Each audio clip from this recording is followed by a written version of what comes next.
News bulletin లోని updates చూద్దాం. తెలంగాణ రైతులను దేశానికి ఆదర్శంగా నిలబెట్టిన ఘనత కేసీఆర్ ప్రభుత్వానిదేని బీఆర్ఎస్ వర్గాలు చెబుతున్నాయి. రైతు సంక్షేమమే లక్ష్యంగా రైతు బంధు, 24 గంటల ఉచిత విద్యుత్, సకాలంలో ఎరువులు, విత్తనాలు, గ్రామాలకి కొనుగోలు కేంద్రాలు ఏర్పాటు వంటి పథకాలతో రైతుకు అండగా నిలిచామని పేర్కొంటున్నాయి. సోదరుడు పాండురంగ గారు చచ్చిపోతే ఆ కుటుంబాన్ని పలకరించడానికి మందలించడానికి పోయినాం. ఆ ఊరికి పోతే ఊరంతా వచ్చింది. అనిల్ అన్న తీసుకపోతే అక్కడ ఆ కుటుంబంతో మాట్లాడితే కళ్ళలో నీళ్ళు వచ్చినాయి. 2 ఆడపిల్లలు ఉన్నారు, ఒక కొడుకున్నాడు. చిన్న పిల్లలు ఎవరికి లగ్గం కాలే, అందరు ఇంకా ఆగమాగమే ఉన్నారు. భార్యకు చదువు రాదు, పాపం ఆమెకేం తెలియదు. ఆడపోతే అనిల్ అన్న వెంటనే అన్న పార్టీ నుంచి సాయం చేయాలంటే ఒక 3 లక్షల రూపాయలు మన పార్టీ నుంచి వాళ్ళకి సాయం చేసి ధైర్యం చెప్పినాం.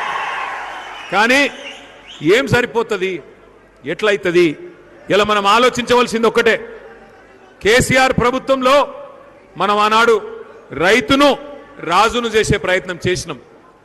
దేశానికి వెన్నుముకగా తెలంగాణ రైతులు ఎదిగేందుకు కేసీఆర్ గారు కష్టపడ్డాడు. ఒక రైతు బంధు తెచ్చిండు, 24 గంటల కరెంట్ ఇచ్చిండు, మీ అందరికీ టైంకు ఎరువులు ఇచ్చిండు, టైంకు విత్తనాలు అందించిండు.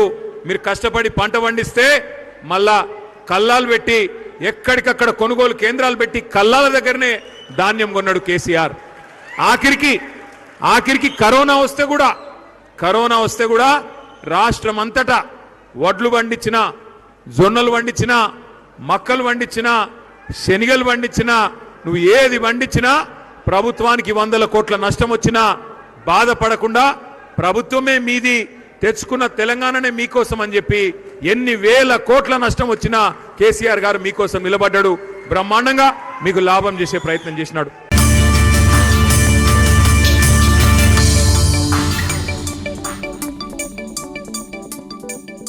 గాది సాయికృష్ణ కేసుపై ఆంధ్రప్రదేశ్ ఉప ముఖ్యమంత్రి పవన్ కళ్యాణ్ కీలక వ్యాఖ్యలు చేశారు. నేరస్తులను కులాల ప్రతిపాదికను చూడొద్దని, క్రిమినల్స్ కు కులమంటూ ఏమీ ఉండదని స్పష్టం చేశారు. ఒక తల్లి తన కొడుకు కనిపించట్లేదు అని కోర్టులను ఆశ్రయించారంటే ఆ తల్లి తన ప్రాథమిక హక్కులు క్లెయిమ్, తన ఫండమెంటల్ రైట్ అది. బిడ్డ చనిపోయారో లేదో తెలియదు, మనకి డిసపియరెన్స్ అంటే కనిపించట్లేదు, ఆవిడ ప్రాథమిక హక్కు అది. దీనిని ఇందులో ఎక్కడా కూడా కులం లేదు. క్రిమినల్ని చట్టం ఎలా చూస్తుంటే రాజ్యాంగం కానీ, it has got nothing to do with your caste or your religion or your region. Crime జరిగిందా, ఎవరికి చేశారు, ఇంతకు మించి దాంట్లో కులం అనే ప్రస్తావన ఎక్కడ ఉండదు. This is what fundamental constitutional law or criminal law చెప్పేది. కానీ మీరు ముఖ్యంగా యూత్కి చెప్తా ఉన్నాను, పెద్దలకు కూడా, మీరు కులాల పరిధిలో నుంచి, మీరు కుల కోణాల నుంచి మటుకు క్రిమినల్స్ని చూడకండి. ఒక 3 ఏడిపించారు ఇక్కడ అరవింద్ గారిని. ఏడిపిస్తే వాళ్ళు ఏ కులం కంటే కూడా they have done a crime of hitting him. You should be looked at that part only. పలానోళ్ళు చేశారు ఇట్లా పెట్టినా కానీ ఇది దాని తాలూకు శాంక్టిటీ, దాని తాలూకు ప్యూరిటీ పోద్ది. కాన్స్టిట్యూషన్ కానీ లా కానీ అలా చూడదు వాటిని. అందుకని ఇలాంటి అంటే మిమ్మల్ని అందరినీ ఎదురుగా పెట్టుకొని మన నేతలందరికీ కూడా చెప్తున్నాను, మీ భావం తెలియజేస్తున్నాను. ఎవరైనా సరే కాస్ట్, క్రిమినల్కి కులం ఉండదు సార్. తప్పు చేసేవాడికి, మానభంగం చేసేవాడికి వాడి కులం ఎందుకు ఉంటుంది? వాడి దగ్గర క్రిమినల్ యాక్టే ఉంది. అలాంటి నీచుడికి, అలాంటి నీచుల్ని మనం వెనకేసుకొస్తే that is showing that particular person's nature. Criminal gangs తోటి ప్రభుత్వాల్ని నడుపుదాం, భయభ్రాంతుల్ని చేసి అధికారుల్ని గుప్పిట్లో పెట్టుకుందాం, లేదంటే మా దగ్గర క్రిమినల్ గ్యాంగ్స్ ఉన్నాయి, భవిష్యత్తులో మిమ్మల్ని ఆడుకుంటాం, భయభ్రాంతులను చేస్తే, ఇలాంటి ఎందుకు వీళ్ళు తలపైకెక్కి ఆడతారంటే బలం వాళ్ళది కాదు, మనందరి కలెక్టివ్, మన బలహీనత అది. నేను ఈరోజు ఎందుకు వచ్చానంటే, ఇది ఒక 3 months బ్యాక్ చెప్పాను ఎస్పీ గారికి, ఐ వాంట్ ఇంటరాక్ట్, ఒక సివిల్ మన సిటిజన్స్ మీటింగ్ పెట్టండి, నేను వస్తాను ఇక్కడ కూర్చోబెట్టి, because I want empower citizens. నా పార్టీని ఎంపవర్ చేయొచ్చు, మీరు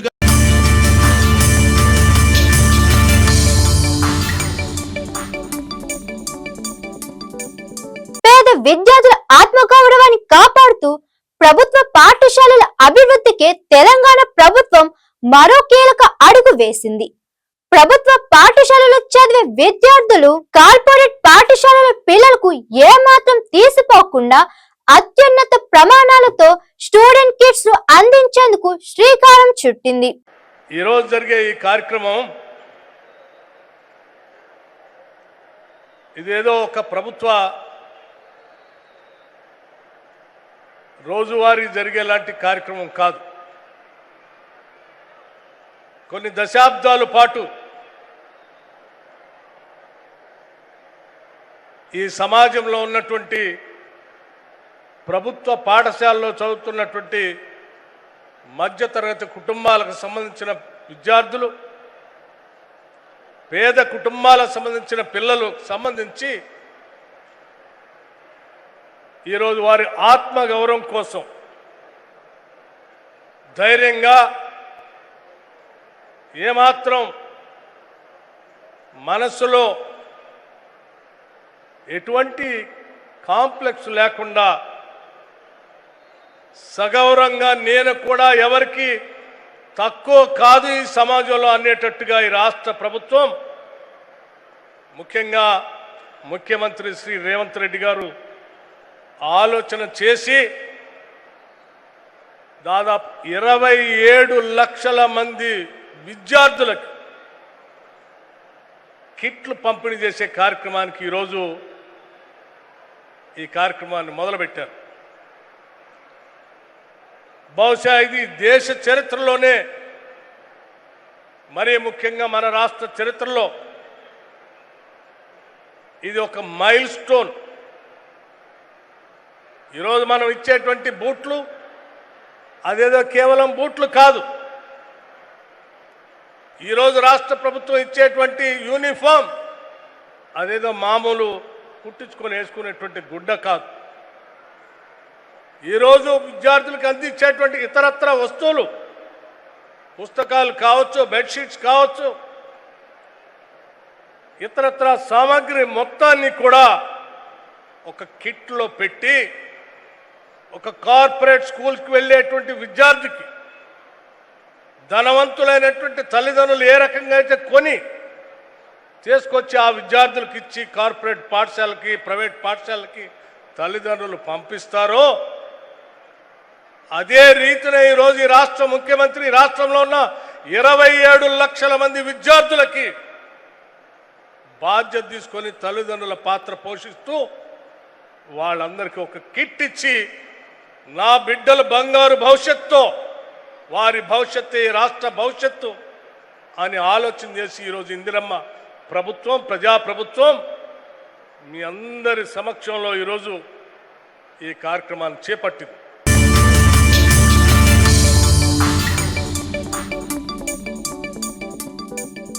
తెలంగాణలో రైతుల సమస్యలపై BRS working president KTR Congress ప్రభుత్వంపై తీవ్ర విమర్శలు గుప్పించారు. కేసీఆర్ హయాంలో యూరియా కొరత అనే సమస్య లేదని, రైతులకు అవసరమైన ఎరువులు సకాలంలో అందేవని పేర్కొన్నారు. మీరు ఒక్కటే యాద్ చేసుకోండి, ఇక్కడికి వచ్చిన మా అన్నలు తమ్ముళ్ళు ఒక్కటి గుర్తు తెచ్చుకోండి. కేసీఆర్ ఉన్నప్పుడు ఇటువంటి యూరియా సమస్య ఉండేనా? ఒక్క ఫోన్ చేస్తే మన ఆటో అన్నకో ఆటో తమ్మునికో కళ్ళం కాడికొచ్చి పొలం కాడికొచ్చి బంగారం వలే యూరియా బస్తాలు వేసిపోతున్నాయి. కరెక్టా నేను చెప్పేది కాదా? ఒక్క ఫోన్ ఆటోని ఫోన్ చేస్తే అసొంటిది ఇవాళ ఏంది పరిస్థితి? అదేదో యాప్ తెచ్చిండ్రు. యాప్ ఏం యాప్? అసలు షాపులో ఉంటే కదా యాప్లో ఉండేది, షాపులోనే లేకపోయా యూరియా, యాప్లో ఆడికెళ్ళి వస్తుంది. అది సమస్య. వీళ్ళకి తెలివి లేదు. ఆఖరికి రైతులకు సంచులు సప్లై చేసే తెలివి కూడా లేదు, బార్దానిచ్చే తెలివి లేదు. ఉన్నదా? సుతిలు లేదు, బార్దాన్ లేదు, సంచులు కూడా లేవు. అయితే మొన్న అనిల్ అన్న ఏం చేసిండంటే, అవి ఏమో సంచులు ఎందుకు దొరుకుతలేవు రాబాయ్ అని చెప్పి ఎంక్వైరీ చేసిండు. సంచులన్నీ ఆడిపోతున్నాయండి, ఎరికేనా? ఏడిపోతున్నాయి? ఢిల్లీకి పోతున్నాయి. నిండా పైసలు నింపి దోసుకున్న సొమ్మంతా ఢిల్లీకి పోతున్నాయి పైసలు. రైతులకి ఈయనకి పైసలు లేవు. రైతు బంధు 3 సార్లు ఎగ్గొట్టిండు ఇప్పటికి సిగ్గులేని రేవంత్ రెడ్డి. ఒకసారి కాదు, 2 సార్లు కాదు, 3 సార్లు ఎగ్గొట్టిండు. ఏం చెప్పిండు ఎలక్షన్లకు ముందు ఏం చెప్పిండు? అప్పుడు కేసీఆర్ సార్ అన్నాడు, ఈ కాంగ్రెస్ వాళ్ళు అధికారంలోకి వస్తే రైతు బంధుకు రామ్ అయిపోతుంది, రైతు బంధు ఉండదు, యాది పెట్టుకోండి, మోసపోతే గోసపడతారు అని చెప్పిండు. అప్పుడు రేవంత్ రెడ్డి ఏమన్నాడు? ఎరికేనా రేవంత్ రెడ్డి ఏమన్నాడు? కేసీఆర్ అంటున్నాడు మేము అధికారంలోకి వస్తే రైతు బంధు బంద్ అవుతుంది అంటున్నాడు, మేమేమన్నా దివానగాళ్ళమా, మాకేమన్నా దిమాగ్ లేదా, మేమేమన్నా పిచ్చోళ్ళమా అని మాట్లాడిండు. ఇవాళ నేను అడుగుతున్నా రేవంత్ రెడ్డి, 3 సార్లు రైతు బంధు ఎగ్గొట్టిన ఏమనాలే? హౌలా అనాలనా, దివానా అనాలనా, దిమాగ్ లేనోడు అనాలనా, ఏమనాలి చెప్పు? ఏం చేస్తావు? ఎక్కువ పెడతావు, ఇంకో కేసు పెడతావు, పెట్టు, అంతే కదా పెట్టేది. కేసులు పెట్టుడు తప్ప ఆయనకి ఏమైనా ఎరికేనా? ఏమైనా వచ్చా? కేసులు పెట్టుడు, బూతులు మాట్లాడు తప్ప 2.5 ఏళ్ళు పీకింది ఏమైనా ఉందా? ఏమీ లేదు. గట్టిగా అడిగినావు అనుకో, ఏమైనా రేవంత్ రెడ్డి మా ఆడపిల్లలకు 2500 ఇస్తాను కదా, ఏమాయంటే నీ లాగుల తోనలిడిచి పెడతా.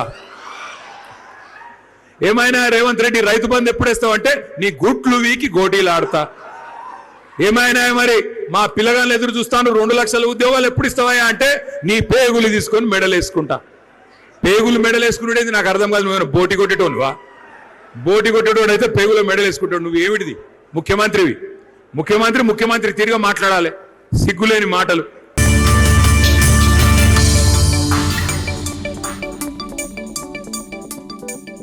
తెలంగాణ రాజకీయాల్లో మరోసారి మాటల యుద్ధం వేడెక్కింది. ఏపీ ఉప ముఖ్యమంత్రి పవన్ కళ్యాణ్ పై బీఆర్ఎస్ అధ్యక్షురాలు కె కవిత ఘాటు వ్యాఖ్యలు చేశారు. పవన్ కళ్యాణ్ కు తెలంగాణలో ఏం పని ఉందని ప్రశ్నించిన ఆమె, ఆంధ్రప్రదేశ్ లో రాజకీయాలు చేసుకుంటూ తెలంగాణలో సినిమాలు చేసుకోవచ్చని అన్నారు. పవన్ కళ్యాణ్ గారి విషయంలో నేను ఇంతకుముందు అదే చెప్పాను, మళ్ళీ కూడా చెప్తున్నాను. రావచ్చు, పోవచ్చు, సినిమాలు తీసుకోవచ్చు, సినిమాలు రిలీజ్ చేసుకోవచ్చు. ఆ సినిమాలు మేము చూసి మీరు వేసే స్టెప్పులకు మేము కూడా చప్పట్లు కొట్టవచ్చు. మా నైజాములో అన్నిటికన్నా పెద్ద కలెక్షన్ వస్తుంది మీకు. అంటే బేసికలీ సినిమా ఇండస్ట్రీ బతికేదే మన తెలంగాణ ప్రజల ఓట్లతో. తెలంగాణ యువకులకు కూడా నేను ఒకటే మాట చెప్తాను, ఆయన ఒక సినిమా యాక్టరు, ఆయన మనకు ఒక ఎంటర్టైన్మెంట్ ఫ్యాక్టరు. అక్కడి వరకు మీకు అభిమానం ఉంటే హ్యాపీ, సంతోషం. బట్ ఆయనకు మన రీజియన్కి సంబంధం లేదు. ఆయన ఆంధ్ర ప్రాంతానికి సంబంధించిన డిప్యూటీ చీఫ్ మినిస్టర్, అక్కడ అధికారంలో ఉన్నాడు. ఆయన ఆంధ్ర వ్యక్తి. ఆయన మన తెలంగాణ రాష్ట్రం ఏర్పడ్డప్పుడు 11 రోజులు, ఎవరైనా ఇంట్లో మనిషి చచ్చిపోతే ఎట్లయితే 11 రోజులు బాధపడతామో, ఆయన 11 రోజులు అన్నం తినకుండా తెలంగాణ రాష్ట్రం కోసం బాధపడ్డా అని చెప్తున్నాడు.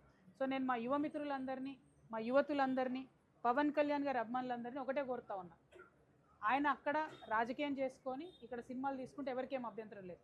ఇక్కడ రాజకీయం మాత్రం తెలంగాణ బిడ్డలే చేయాలని చెప్పి మేము బలంగా పిడికిలెత్తి కొట్లాడి 1200 మంది బిడ్డలు చనిపోయి ఎంతోమంది ఉద్యమకారులు బలైపోతే వచ్చిన రాష్ట్రం.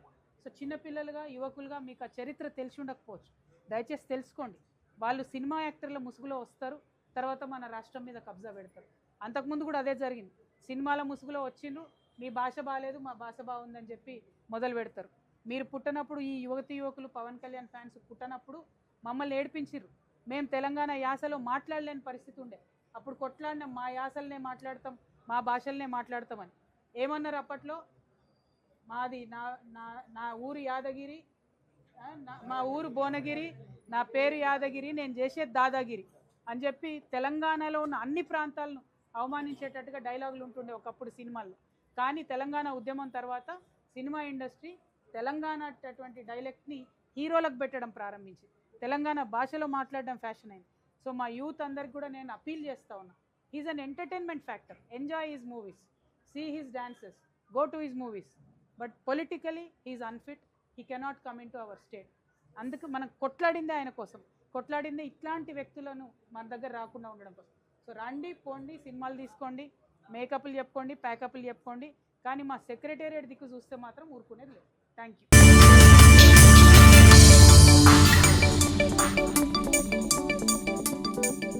తెలంగాణలో పార్టీ శ్రేణులకు బీఆర్ఎస్ అధ్యక్షులు కె కవిత కీలక పిలుపునిచ్చారు. మళ్ళీ కె చంద్రశేఖర్ రావు ముఖ్యమంత్రిగా చేసే వరకు విశ్రమించవద్దని కార్యకర్తలకు సూచించారు. రాష్ట్రంలో కాంగ్రెస్ ప్రభుత్వం రైతు వ్యతిరేక విధానాలు అవలంబిస్తుందని ఆరోపిస్తూ కేబినెట్ సమావేశంలోనే వడ్లు కొనవద్దని నిర్ణయించిందని విమర్శించారు. ఈ భూగోళం మీద వ్యవసాయం ప్రారంభమైన రోజు నుంచి ఎవడైనా రైతు నుంచి వసూలు చేసినాడే రాజ్యాన్ని నడపడానికి మొట్టమొదటి పన్నును వసూలు చేసిందే రైతు నుంచి. ఈ రోజు వరకు కూడా రైతు నుంచి వసూలు చేసినాడే తప్ప రైతు జేబులో 10 రూపాయలు పెట్టి ఇది వ్యవసాయానికి చేసుకో రైతన్నా అని చెప్పిన మొట్టమొదటి పరిపాలకుడు ప్రపంచంలో కేసీఆర్. రైతు కరెంటు కావాలంటే, రైతుకు నీళ్లు కావాలంటే వానికాలు పట్టుకునే పరిస్థితి నుంచి, అరే బోర్ వేసుకుంటేనే బావినే కాదు, ఏ బావి గడ్డలో, ఎక్కడ ఏ చెరువులో, ఏ కాలువల్లో, ఏ బంధంలో, ఏ వాగుల్లో ఎక్కడ సరే రైతు మోటార్ పెట్టుకున్నా ఎవడన్నా ముట్టుకుంటే తోలు తీస్తా అని చెప్పి రైతునే రాజుని చేసిన కేసీఆర్ ప్రభుత్వం మళ్ళీ రావాలి, ఈ రైతు వ్యతిరేక ప్రభుత్వాన్ని ఖతం చేయాలి అని చెప్పి మళ్ళీ మీరు ప్రతి ఓటరు చెప్పే అవకాశం దీంతో తీసుకున్నాం. అవో కేసీఆర్ ఇచ్చిన కరెంటు మళ్ళీ ఇచ్చే చేతగాని ప్రభుత్వం ఇది. సూర్యాపేటకు 30 సంవత్సరాల మూసి మురికి నీళ్లు, హైదరాబాద్ డ్రైనేజ్ నీళ్లు తాగే పీడ నుంచి విముక్తి చేసి అద్భుతంగా కృష్ణ నీళ్లు తీసుకొచ్చిస్తే మళ్ళా ఆ నీళ్లు కూడా ఇవ్వలేని సన్యాస ప్రభుత్వం ఇది. ఈ ప్రభుత్వాన్ని గద్దె దించుదామని చెప్పి మీరు ఇంటికి చెప్పే అవకాశం ఉంది.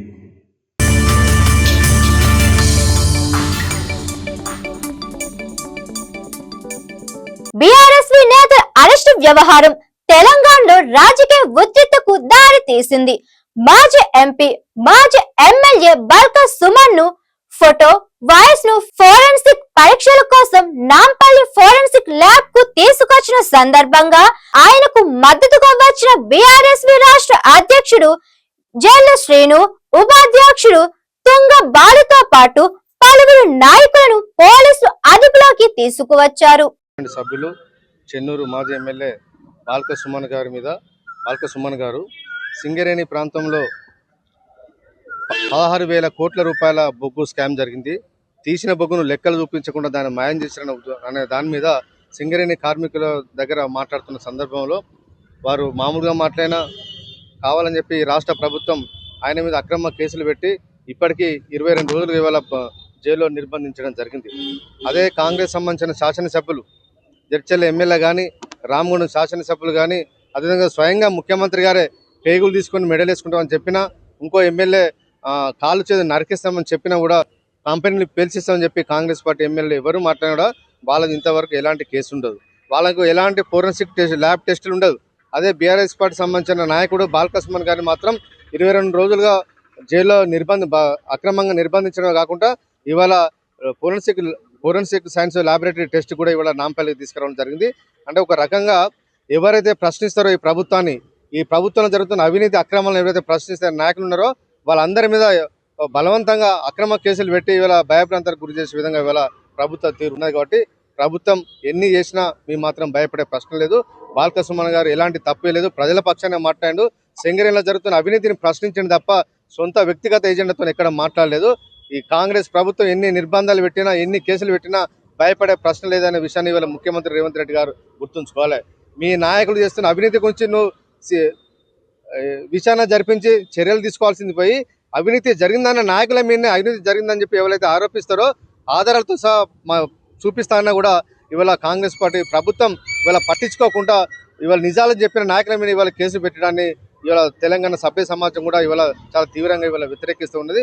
ఖచ్చితంగా రేవంత్ రెడ్డి ప్రభుత్వం సింగరేణిలో జరిగిన అవినీతి విషయంలో రాబోయే రోజులప్పుడే మూల్యం చెల్లించుకుంటుందనే విషయాన్ని గుర్తుంచుకోవాలి.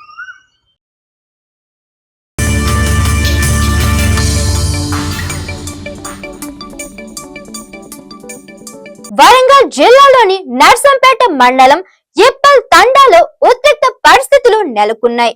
సబ్ స్టేషన్ నిర్మాణ స్థలానికి సంబంధించిన వివాదంలో కాంగ్రెస్ ఎమ్మెల్యే తంతి మాధవరెడ్డిను ప్రశ్నించిన గిరిజన రైతులపై పోలీసులు, కాంగ్రెస్ నేతలు దాడికి పాల్పడ్డారని ఆరోపణలు వినిపిస్తున్నాయి. ఈ ఘటనలో పలువురు గిరిజన రైతులు గాయపడినట్లు సమాచారం.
చూడండి ఎస్ఐ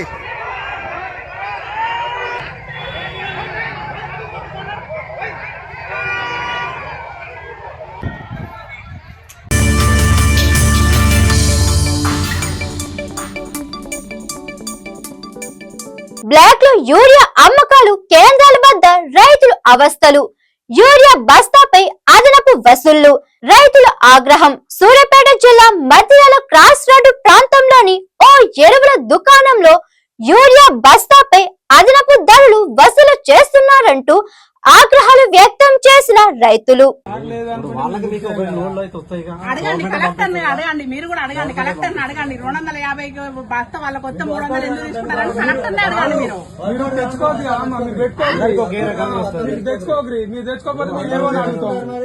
మీరు డీడీ తీయాల్సింది అందరూ ఒకే రకంగా డీడీ తీస్తారు.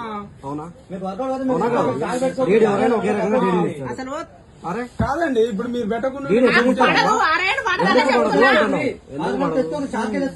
పడదు అంటే మీకున్న ఇబ్బంది ఏంది? మీకు పడదు, వాళ్ళకి పడుతుంది, మీకేమి ఇబ్బంది? ఎక్స్ట్రా మాకు షాప్ నడవడం కోసం మేము తెచ్చుకుంటాం.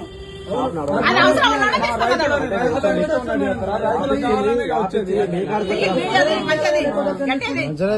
షాపులు మీకు ఇచ్చింది మీ కాడికి కాదమ్మా, లాభలు ఇచ్చింది ఏమిటికమ్మా? మీ కాడికి వచ్చే రైతులకి ఏమన్నా కాదుగా.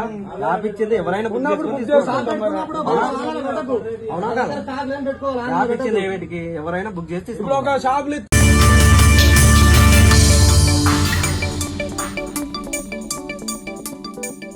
నీట్ రీటెస్ట్ కు సంబంధించి కేంద్ర విద్యాశాఖ మంత్రి ధర్మేంద్ర ప్రధాన్ కీలక వ్యాఖ్యలు చేశారు. పరీక్ష నిర్వహణపై పూర్తి నమ్మకం ఉందని, విద్యార్థులు ఎలాంటి భయం లేదా ఆందోళన లేకుండా పరీక్షకు హాజరు కావాలని ఆయన పిలుపునిచ్చారు. नीट आज पुनः परीक्षा होने जा रहा है। मेरा पूरा भरोसा है एनटीए के ऊपर, भारत की सभी राज्य सरकारों के ऊपर, जिला प्रशासन के ऊपर, भारत की शिक्षा जगत के ऊपर, विशेष करके भारत की विद्यार्थियों के ऊपर। आज लगभग 22 लाख विद्यार्थी नीट में थोड़े ही देर के बाद बैठने वाले हैं। निर्भय होकर बैठे, चिंता मुक्त होकर बैठे, आप निश्चित रूप में अच्छा करोगे। विद्यार्थियों को मेरा ये अनेक अनेक शुभेच्छा है। भारत की व्यवस्था पे उनकी भरोसा है और आज भी भरोसा रहेगा। ये अटूट भरोसा बना रहे, ये मेरे उनको अपेक्षा रहेगा और शुभेच्छा रहेगा। मैं आज के अवसर पर और एक व्यक्तिगत रूप में, एक अभिभावक के रूप में, एक सामाजिक कार्यकर्ता के रूप में निवेदन करता हूं, कृपा करके भारत की नई पीढ़ी की भविष्य को हम खिलवाड़ ना करें, कोई उसको मजाक ना बनाए। हम ऐसा भी कुछ काम ना करें जो बच्चों की मेंटल हेल्थ के ऊपर इम्पैक्ट देगा। कुछ घंटों के बाद बच्चे परीक्षा देने जा रहे हैं। मैं इस बात को इसीलिए उल्लेख कर रहा हूं, कल भी भारत की तथाकथित कुछ जिम्मेवार लोग इस प्रकार के व्यवहार किए, इस प्रकार की गलत उद्देश्य से, इल इंटेंशन से कुछ व्यवहार बच्चों के साथ ऐसा किए। मैं उनको करबर्द प्रार्थना करता हूं, कम से कम अगर आप जिम्मेवार हो, अगर आप खुद को भारत की सही नागरिक मानते हो, अगर आप भारत की व्यक्तियों का नुमाइंदगी करते हो, कृपा करके आप दायित्व लो। भारत की बच्चों के ऊपर कोई कसर, कोई कष्ट आप और ना दो, यही हमारा आपको निवेदन रहेगा।